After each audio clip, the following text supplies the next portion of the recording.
मैं पुनः वही इक्वेशन एक बार और रिपीट कर रहा हूँ, y1 बराबर a1 साइन ओमेगा टी, और y2 बराबर क्या आएगा, लिख रहा हूँ a2 sine omega T plus 5। ये मैं ये लिख रहा हूँ। अगर इनका हमें निकालना है क्या चीज, ए नेट।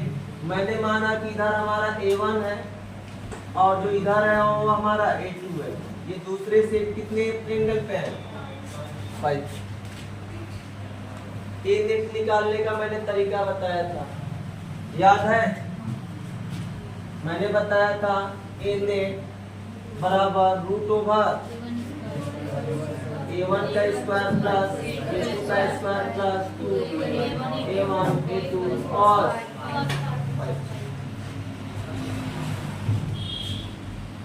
अब आगे समझिए। एकदम सेम इसी पे मैं एक क्वेश्चन दे रहा हूं, तुम्हें सब बताना है कि क्या आएगा आंसर। हमें दो इक्वेशन दिया जा रहा है, y1 बराबर a साइन ओमेगा टी और y2 बराबर दिया जा रहा है a कॉस ओमेगा टी। बताओ इसका, अगर ये इंटरफेरेंस आपस में कर रही हैं तो ये बताओ कि इसका एम्पलीट्यूड आएगा।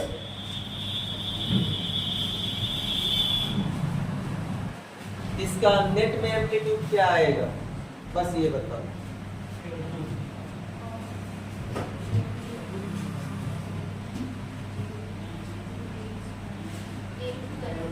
क्या आएगा, a रूट 2। देखो इसको इतना ज्यादा करने की जरूरत नहीं है। बताओ फेज डिफरेंस है कितना। यहाँ पे तुम फेजर डायग्राम बना लिया करो, इधर भी a है और इधर भी a है। ये कितने पे लगे हैं, 5/2 पे। ये वैसे ही जैसे वेक्टर लॉ फॉलो करता है, एकदम same to same vector addition ही यहाँ पे हम कर रहे हैं। वेक्टर में हमने क्या बताया था, वेक्टर में खास तरीके से हमने ये बताया था कि अगर दो फोर्स दोनों इक्वल हों और साथ में एक दूसरे के म्यूचुअल परपेंडिकुलर वर्क करें तो नेट में जब रिजल्टेंट आता है तो क्या आता है, हमेशा एक में √2 से क्या करेंगे, मल्टीप्लाई करेंगे। एक का मैग्नीट्यूड लिखेंगे और √2 से मल्टीप्लाई कर देंगे, वही क्या आएगा, ए नेट। तो यहाँ पर वही काम करोगे, फिलहाल में इससे भी लगाओगे तो वही आएगा। तो बताओ क्या आएगा यहाँ पे, a√2। अब अगर तुमसे बोल दे कि रिजल्ट में जो वेव आएगी उसका इक्वेशन लिखो, कोई दिक्कत नहीं है, लिख लोगे। बताओ अगर ये a√2 आ रहा है तो ये कितना आ रहा है, अल्फा π/4। अरे आधा पा आएगा भाई, ये नेट किस पे आएगा, एकदम बीच में तो आएगा। तो ये कितना आ गया, π/4। निकालने के लिए लगा दो 10 अल्फा, आ जाएगा। अगर हम नेट में रिजल्ट में अगर हम इसका रिजल्ट में क्या लिखे कि जो रिजल्ट में वेव आ रही है उसका इक्वेशन लिखो, कोई दिक्कत नहीं है, y बराबर लिखेंगे। अब a क्या है, a नेट, a रूट। बताओ फ्रीक्वेंसी बदल रही है, नहीं बदल रही है, लेकिन फेज डिफरेंस क्या हो रहा है, π/4। बस ये हमारा न्यू वेव है, ये हमारा क्या है, न्यू वेव का जनरेशन हुआ है। जो आपस में दोनों इंटरफेयर की है ना, एक नई वेव्स का जनरेशन की है, जो यही वेव रिप्रेजेंटेशन करता है। ये वेव्स का क्या हो रहा है, रिप्रेजेंटेशन हो रहा है। ये हमारा वेव जनरेट हो रही है। फेज यहाँ पे निकाले भाई, यहाँ से निकाला जाता है 10 अल्फा बराबर परपेंडिकुलर क्या है, a, बेस क्या है बताओ। 10 अल्फा अगर 1 के बराबर हो तो क्या होगा, अल्फा बराबर 5/4। अब आगे समझिए, ये तो खास बात हम किसकी बता रहे हैं, एम्पलीट्यूड की। हमने बात किया था किसका, इंटेंसिटी का। और जब इंटेंसिटी की बात किया था तो उसमें ये बताया था कि इंटेंसिटी जो होती है वो डायरेक्टली प्रोपोर्शनल होती है किसके, एम्पलीट्यूड के स्क्वायर से।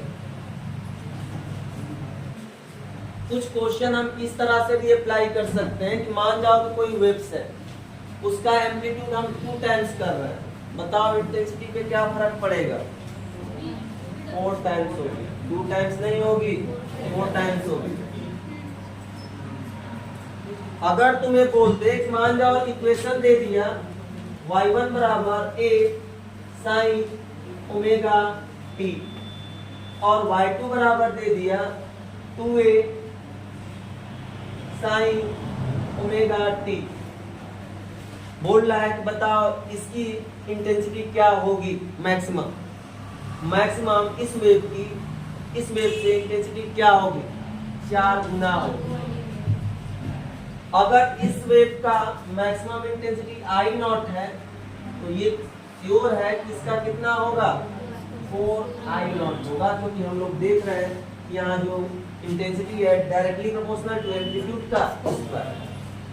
जितना सवाल बन सकता है सब हम बना के दिखा रहे हैं, और एग्जाम होगा ना एक एक क्वेश्चन हम दिखाएंगे कि देखो हम बताए हैं कि नहीं बताए। तो अगर मान जाओ इसकी इंटेंसिटी क्या आ रही है, आई नॉट, यहाँ पर अगर इसकी इंटेंसिटी पूछ रहा है कि बताओ इसकी मैक्सिमम इंटेंसिटी कितनी होगी, तो हम क्या लिखेंगे, 4 आई नॉट लिखेंगे, क्योंकि यहाँ एम्पलीट्यूड क्या कर रहे हैं, 2 गुना, इंटेंसिटी क्या हो रही है, 4 गुना। अब आगे समझ, आगे अगर हम बात कर रहे हैं कि प्रोपोर्शनलिटी हटाएंगे तो क्या आएगा, एक कांस्टेंट, ये कांस्टेंट सबके लिए क्या होगा, सेम, ये हर वेव के लिए क्या होगा, सेम होगा।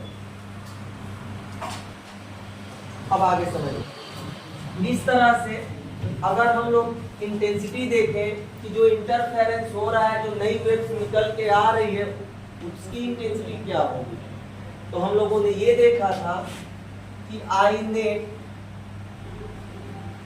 बराबर I1 plus I2 plus 2 root over I2 और ये हम लोगों ने देखा था।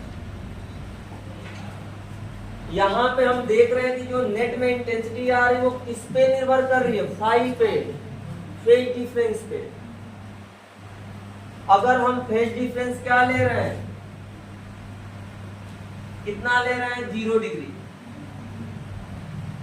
साथ साथ 2 पाई, कल हम डिस्कस किए थे, 4 पाई, उसके साथ 6 पाई।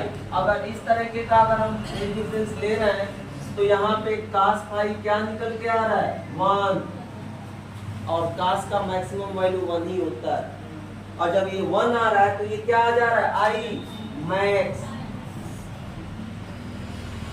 आई मैक्स के कंडीशन में हम क्या रख दिए, 1।